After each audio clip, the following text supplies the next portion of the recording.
Women's day উপলক্ষে আমাদের GM ma'am আজ বলেছিলেন ছেলেদের পাঞ্জাবি আর মেয়েদের শাড়ি পরে আসতে হবে। আমাদের মারুতি সুজুকি জ্যোতি মোটরসে আজকে ওমেন্স ডে পালন করা হবে, আর সেই মতো সবাই শাড়ি আর পাঞ্জাবি পরে আমরা চলে গেছিলাম। আমাদের ব্যাক অফিস স্টাফ, আমাদের সেলস কলিগ, আমাদের হেমা ক্যাফে সাপ্লাই, যে এরা সারাটা বছর আমরা সবাই, I am also a lady, আমরা সারা বছর সবাই একসাথে কাজ করি।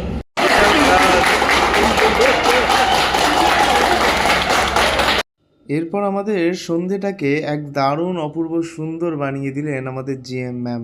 প্রথমে পাসিং গেম, তারপরে বল ছোড়া এবং লাস্টে এক দুর্দান্ত র্যাম্প ওয়ার্কের মাধ্যমে আমাদের সন্ধেটা পুরো জমে গেল।